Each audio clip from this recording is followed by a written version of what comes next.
All right, what's going on, everybody? Gamecock Chuck back. Got another video for you guys today. Make sure you guys are hitting that like button if you're finding these videos good, entertaining, whatever. Hit that like button, share, get in the comments. Let's talk about this content. Let me know y'all's thoughts and everything. Also, if you're new, you like Gamecock content, this is the spot for you. Hit that subscribe button, hit the notification bell. That way you guys get notified when I put out content, when I go live, do live streams, things like that. So hit that, hit all these buttons, do all this stuff. It's free, it's simple, it's easy to do. It helps this channel grow. And most importantly, I really do appreciate each and every one of you out there for doing these things. Let's go ahead and jump into this video. Let's see. The season has been over for South Carolina for what? About a month, a little over a month now, since Thanksgiving weekend. And yet there's still no staffing changes made at the University of South Carolina. Shane Beamer has basically hasn't done any, hasn't talked about any. I haven't heard any. That's just my opinion. Don't have any inside knowledge or anything, but to my knowledge, he hasn't made any staffing changes. He hasn't talked about making any staffing changes. I've heard through X, Twitter, whatever you call that app, some people that seem to think they're in the know has put on there that there was some rumblings that after early national signing day or whatever, Beamer was going to make some changes. Well, that day's came and gone. Early signing day is already over. The Gamecocks locked in pretty much everybody they had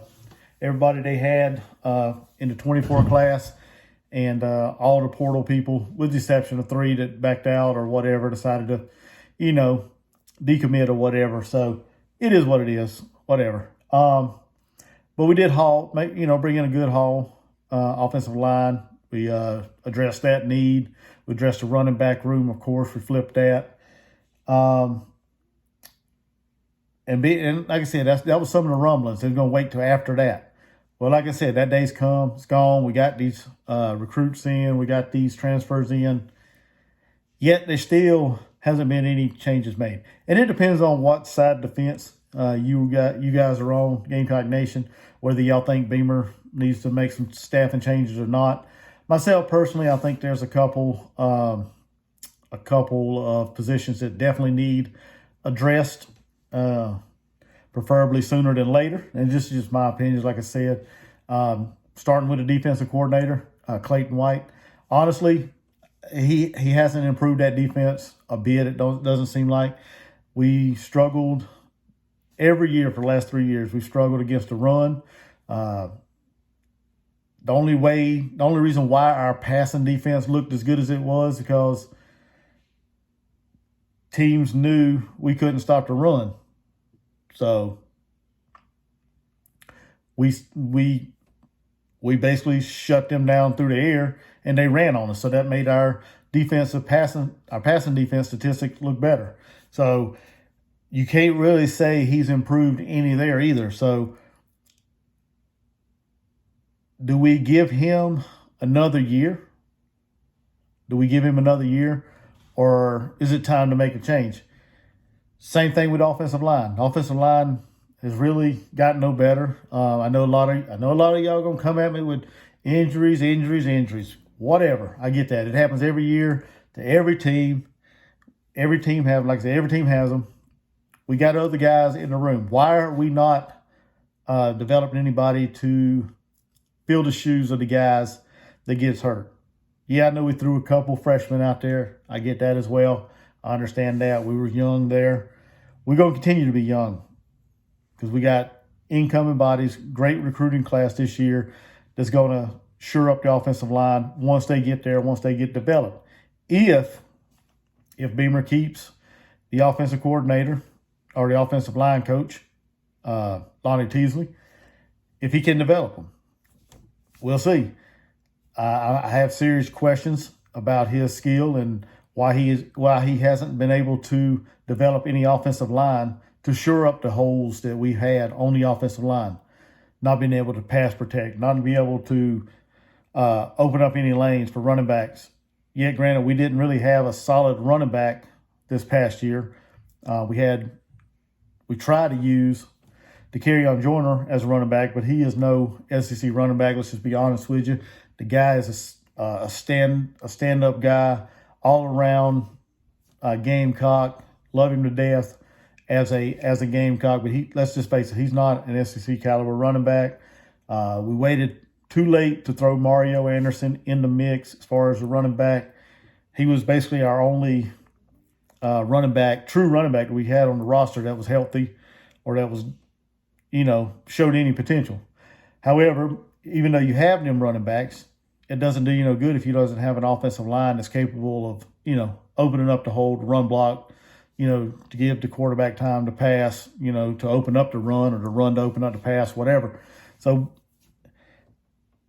is it time to get rid of the offensive line coach? I don't know. I seem to think it is. Do we give him another opportunity? Do we give him another year? A lot of people talking about strength and conditioning coach. I don't know. That's I'm not focused on that right now. Injuries tend to happen every year. Some of them you can control, some you can't control. Beamer was on record saying the team got faster, stronger, this and that. If they did, they did. So you can't really fault him for that. Some of the injuries, maybe it's the players being lazy, not taking care of their bodies the way they should throughout the season. So as far as strength and conditioning coach, I don't really have an opinion there. My main focus is on the offensive line and the defensive line because, like I said, the last couple of years we have been bad on both sides of the ball. The reason why the offensive line has been covered up here recently, has not been exposed, is because everybody's been focusing on the defense. So that's my take on it. Will Beamer make a decision? Will he make a staffing change? I doubt it. I don't see him making a change. I see him sticking with the guys that he has, riding with them, dying with them. Like I said, dying on the hill with these guys. And hopefully, I like Coach Beamer, and I'm rooting for the guy to be successful. But, sometimes you just got to cut ties with some of the people you like, some of your friends, and, you got to make the hard decisions in life, to be successful. And there's going to come a time probably, if not this year, within the next year, if these guys don't improve, he's going to have to do that. And we'll see what Beamer's made of as far as a coach. And, you can't – I look at it this way. We always talk about recruiting and building relationships, with the staff and things like that. And recruits, when they commit to a school, a lot of times they say they commit because of the coach. Well, if you keep the coach, you get the kid, right? But if you let go of the coach before you recruit him, or before you get him signed to recruit, or when you get him signed, and you let go of the coach, the kid decommits. Well, what happens if you get the guy signed, let's say now, like right now after signing day, these kids committed to coaches, and all of a sudden you decide you're going to make a change right after signing day. That shows these kids that basically you have no loyalty. So, what do you do? I think this is a change that Beamer should have made well in advance of early signing day. It should have been made by the end of the year, and just try to re-recruit the guys. Try to re-recruit the guys that may be heard about it, the recruits, the high school kids. Try to re-recruit them. Try to, see where they at, and try to sell them on the university, and not just a coach. That's what these young kids should be. They should be sold on the university, the education part of it, not just a coach. So that's just my 2 cents on it. I encourage you guys to get in the comment section. Let me know what you guys think. Make sure you guys like, share, subscribe. If you're new here, you like Gamecock content, subscribe to this channel. Like I said, get in the comments. Tell me what you guys think of this whole staffing, whether or not there needs to be staffing changes, whether you guys think Beamer needs to, let the staffing be and see what happens. Y'all get in the comments and do that. Let me know. Let's talk about it. And like I said, make sure you guys do all them things free, easy, simple. Helps the channel grow. And most importantly, I really do appreciate each and every one of you. So with that being said, y'all have a very blessed day. Gamecock Chuck, I'm out. Go Gamecocks.